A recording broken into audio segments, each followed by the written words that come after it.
Kabaton Kapitulo 21. Ang hunahuna sang mga hari, pareho sa suba nga ginakontrolar sang Ginoo ang pag-ilig sini.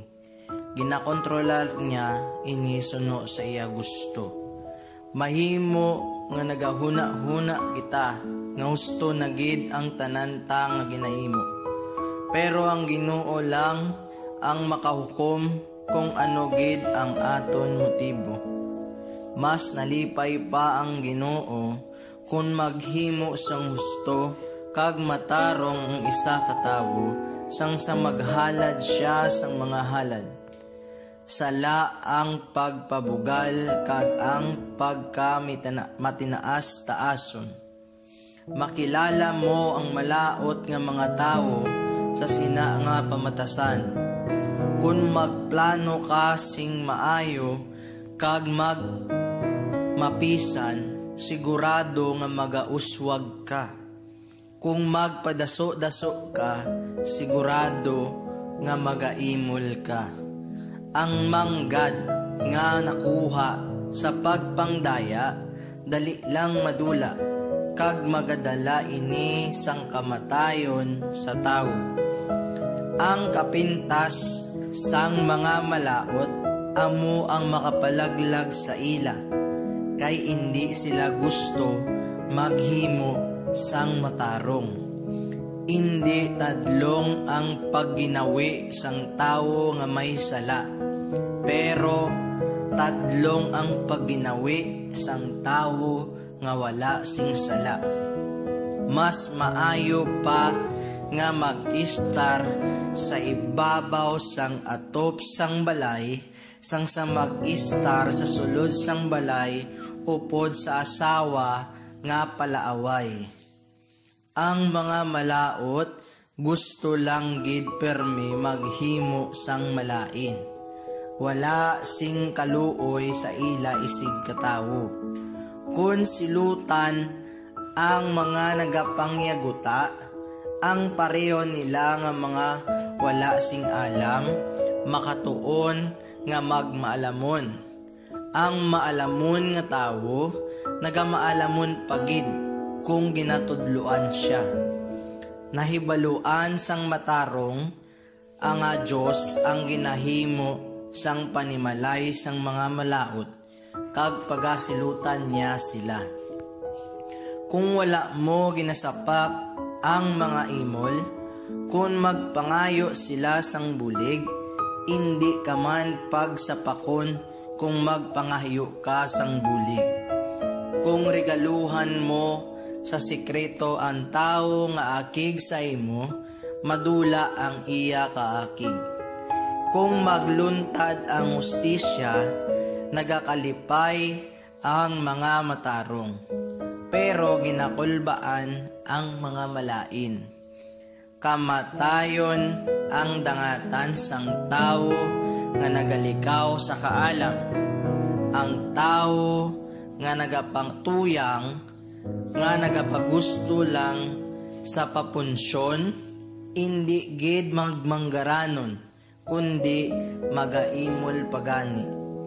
Ginasilutan ang mga malaot, kag maluibon, agud maluwas ang mga matarong. Mas maayo pa nga mag-istar sa disyerto sang sa mag-istar sa balay upod sa palaaway kag mainiton nga asawa. Ang maalamon nga tawo nagatigana gid para sa palaabuton, pero ang buang-buang nga tawo nagapagusto lang kagasto.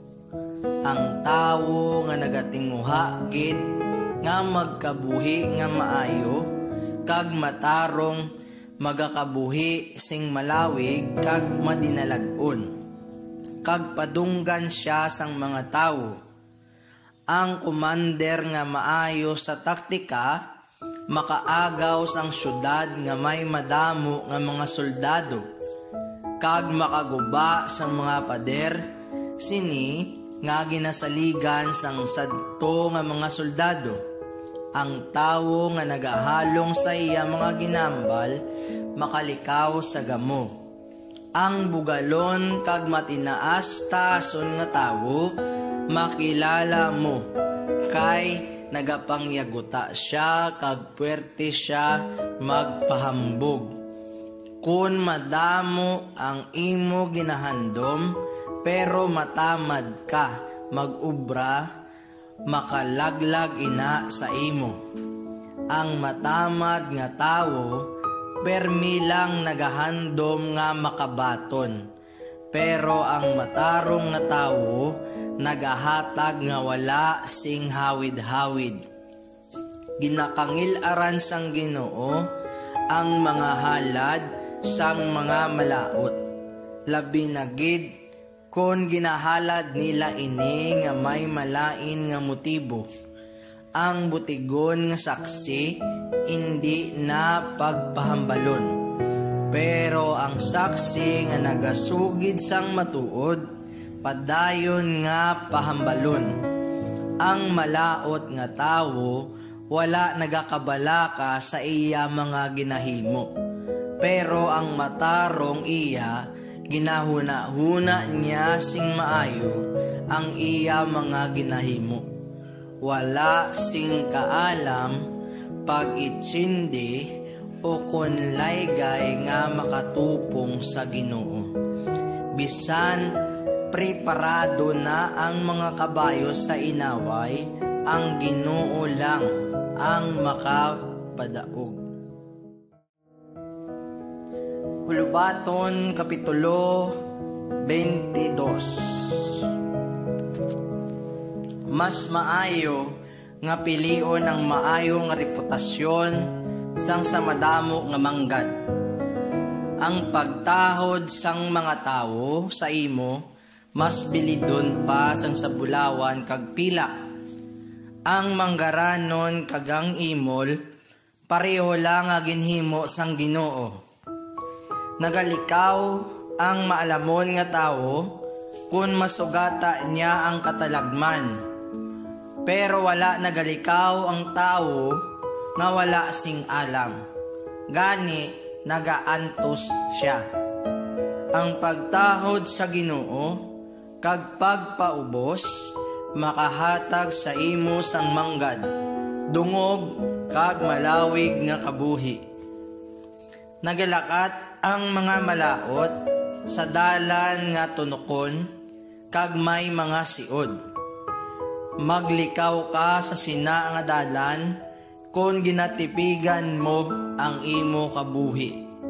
Tudloe ang bata sang husto nga paginawi, kag dumdumo niya ina bisan tigulang na siya. Ang mga imol ginadumalahan sang mga manggaranon. Ang mga nagautang ulipon sang mga nagapautang. Ang nagapangga sang kalautan magaani sang kalaglagan, kag mauntat na ang iya pagpanghalit sa iban. Pakamayuhon sang Dios ang mga mahinatagon nga nagahatag sang pagkaon sa mga imol. Kung palayason ang mga tawo nga nagapangyaguta, madula na ang pagbinaisay, pag-ilinaway, kag pag-insultuhanay. Mangin amigo sang hari, ang tawo nga sincero, kag malulo maghambal. Ginabantayan maayos sang Ginoo ang mga maalamon, pero ginaguba niya ang mga plano sang mga maluibon. Ang matamad nga tawo hindi magwa sa balay, kay kuno may leon sa gwa kag basi tukbon siya. Ang mga ginahambal sang malaing nga babayi makahalit sa imo, pareho sa madalom nga buho, kag sa sining nga buho nagakahulog ang mga ginakaugtan sang Ginoo.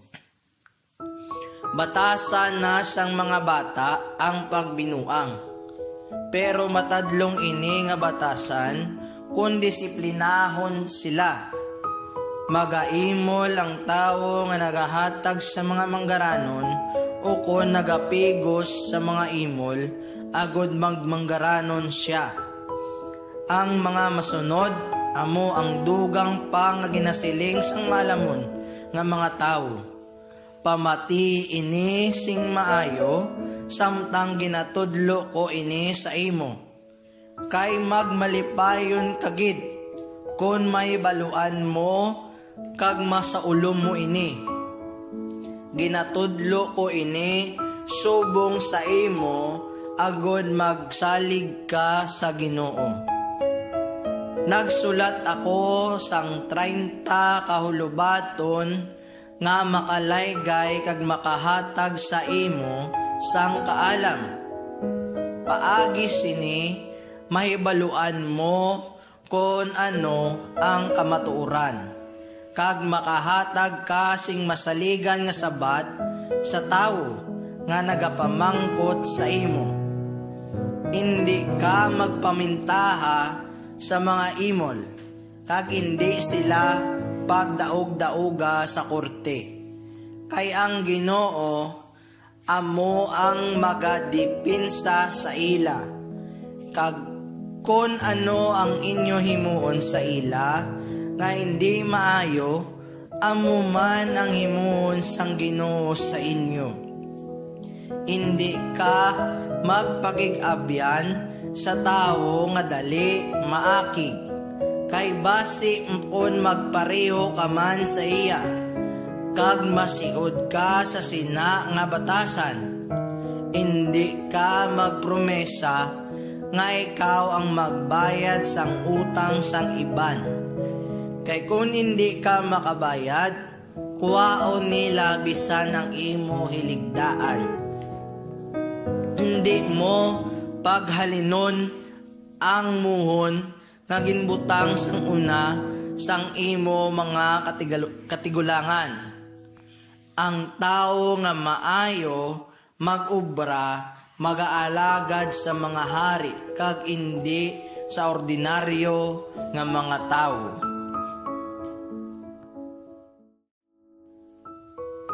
Hulubaton, Kapitulo 23. Kung magkaon ka upod sa isa ka pangulo, magbantay ka sa imo hulag. Kung palakaon ka, punggi ang imo kaugalingon. Hindi ka magkaibog sa manamit nga pagkaon nga ginhanda niya. Kay basi kung ginatilawan lang niya ang imo pagginawi. Hindi pagpakapuyi ang imo kaugalingon sa sobra nga pagpaninguha sa nga magmanggaranon. Sa baylo, punggi ang imo kaugalingon, kag huna-hunaa kung ano ang gusto. Ang kwarta madula sa isa lang kapamisok, nga daw sa may pakpak kag nagalupad palayo pareho sa agila. Hindi ka magkaon o kon magkaibog sa pagkaon nga ginhanda sang kuripot nga tawo, bisan manamit pa ini. Kay ang tawo nga pareho sina, nagabantay kung ano kadamo ang imo ginakaon. Nagasiling siya, sige, kaon pa. Pero ato gali, hindi tinagi pusoon ang iya pagsiling. Gani iluad mo ang imo kinaon, kag mangin wala sing pulos ang imo mga pagdayaw sa iya. Hindi ka magpakigsigulanon sa mga buang-buang. Kay bisan may kaalam pa ang imo ginambal, wala lang gihapon inising pulos para sa ila. Hindi mo pag-agawon ang duta sa mga ilo. Paagi sa paghalin sang mga muhon, sini nga dugay na.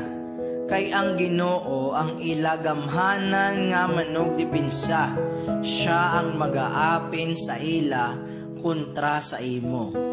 Magpamati ka kung ginatadlong ang imo pamatasan, agod makatuon ka. Hindi ka magpabaya sa pagdisiplina sang imo bata. Ang paghanot hindi makapatay sa iya, makaluwas pagani sa iya sa kamatayon. Anak, malipay gid ako kun manging maalamon ka kag nagahambal sing husto. Hindi ka magkaisa sa mga makasasala, kundi magtahod ka permi sa Ginoo. Kag sigurado gid nga may maayo ka nga palaabuton, kag hindi mapaslawan ang imo mga ginahandom. Anak, magpamati ka sa mga ginatudlo ko sa imo. Magmaalamon ka kag sunda ang husto nga dalan. Hindi ka magpareho sa mga palahubog kag palakaon, kay ina nga klase sang mga tawo dali mag-imol. Sagi lang sila katulog gani sa ulihi, magabayo na lang sila sang lapat. Magpamati ka sa imo ginikanan nga nagbata sa imo, kag hindi sila pagpakalaina kung tigulang na sila. Tinguae nga makabaton ka sang kamaturan, kaalam pagtadlong sa imo pamatasan, kag pag-itsindi, kag indi mo gid ini pag-ibaylo sa bisan ano nga butang. Magakalipay gid ang imo ginikanan kung matarong kag maalamon ka, labi na ang imo iloy. Anak, pamati ako sing maayo, kag sunda ang akon pagkabuhi. Kay ang babayi nga nagabaligya sang iya lawas, makahalit sa imo, pareho sa madalom kag makitid nga buho.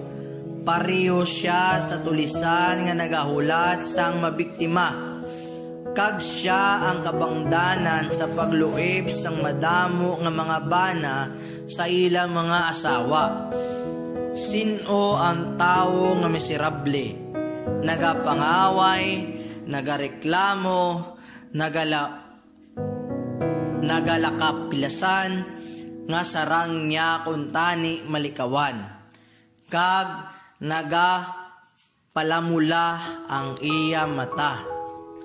Siya amo ang tao nga palahubog, nga mahilig magtilaw sang sari-sari nga ilimnon. Hindi ka magpaganyat sa maisog nga bino, nga kanami tulokon sa baso, kag swabe imnon.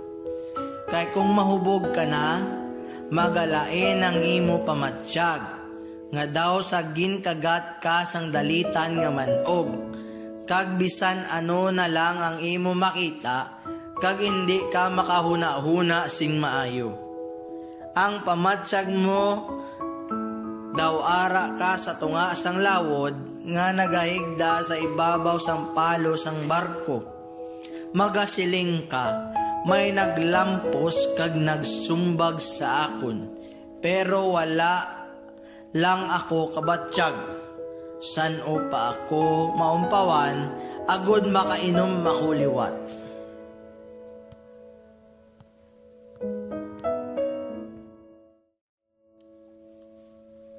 Hulubaton, Kapitulo 24. Hindi ka magahisa sa malaot o kon maghandom nga makipag-abyan sa ila. Kaya ang ila ginahuna-una kag ginahambal amuang pagpaminta sa iban. Kung malamon ka, mapundar kag mapauswag mo ang imo panimalay. Dako gid ang mabulig sang malamon nga mga tawo sa pagdugang sang ikasarang sa mga ngaway, kay kinahanglan ng ila mga laygay sa pakig-away, kag mas dako ang tsansa nga magdaog kung madamo ang mga manuglaygay. Hindi matungkad ang buang-buang nga tawo sang kaalam, wala sing may mahambal kung importante na nga mga butang ang ginaistoryahan. Ang tao nga nagaplano permi sang malain, kilalahon nga manog padihot sing kalainan. Sala ang bisan ano nga ginapahito, sang buang-buang nga tawo. Kag ginakangil-aran sang mga tawo ang nagapangyaguta.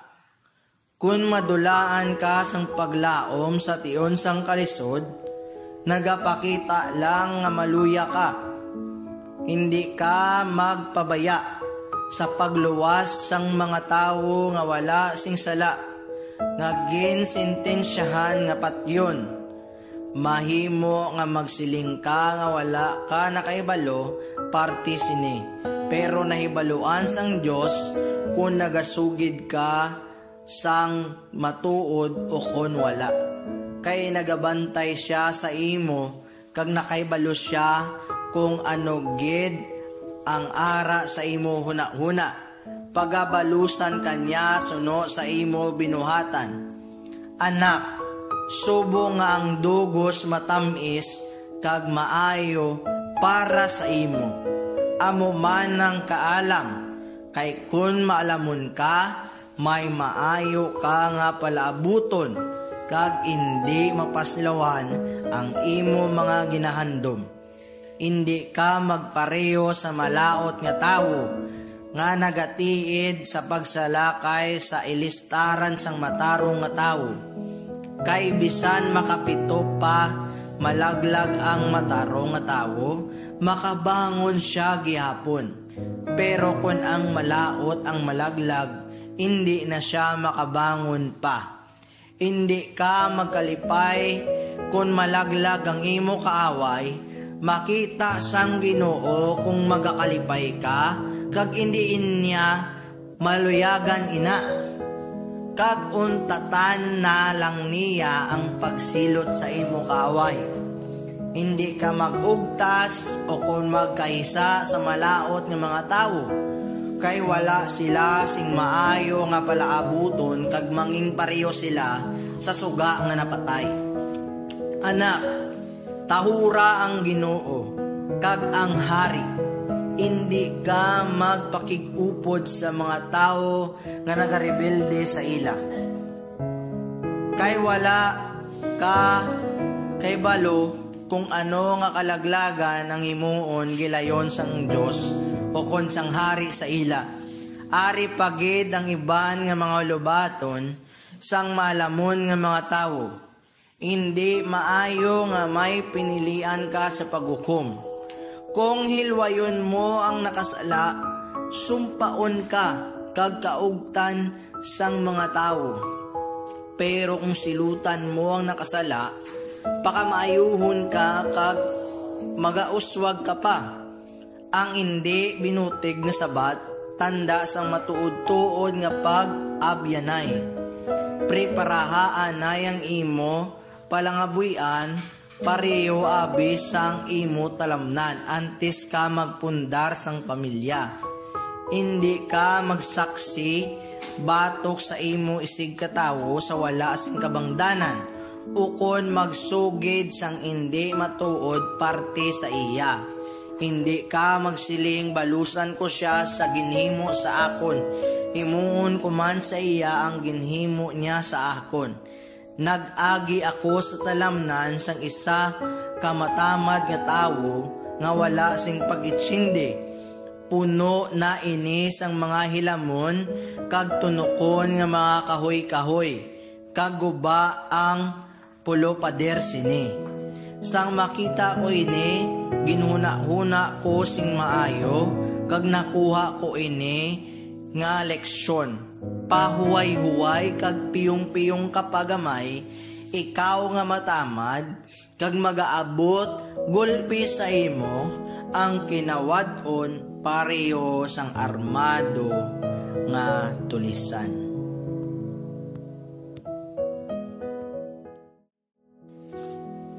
Hulubaton, Kapitulo 25.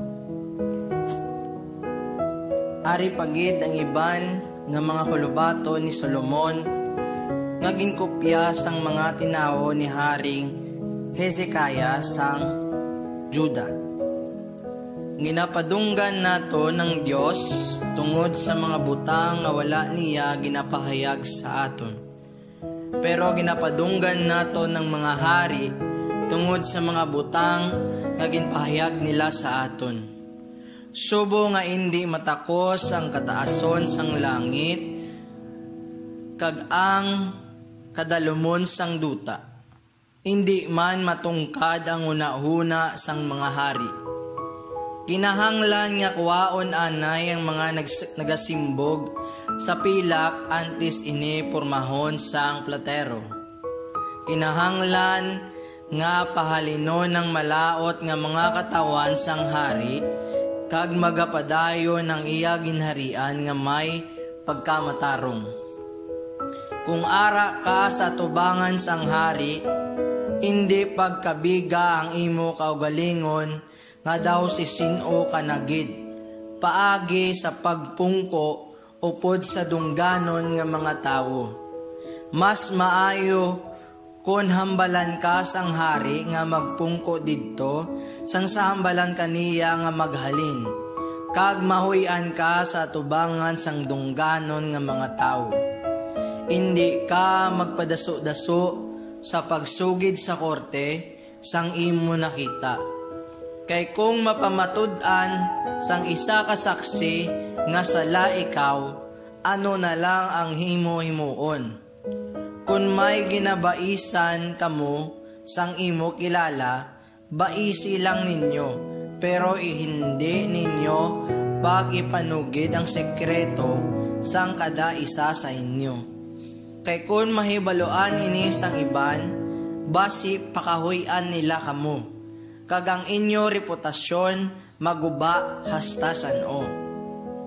Kung ang imo ginahambal nagakabagay sa okasyon, matahom ini pareho sa bulawan nga mga mansanas sa pilak nga suludlan. Ang pagsabdong sa maalamon nga tawo sa isa ka tawo nga luyag magpamati, mas bilidun pa sang sa mga alahas nga bulawan. Ang masaligan nga mensahero makapanami sang balatyagon sang nagasugo sa iya, pareho sa mabugnaw nga tubig kun tig-ilinit. Ang tawo nga wala nagatuman sa iya promesa, pareho sa galom kag hangin nga wala nagadala sang ulan.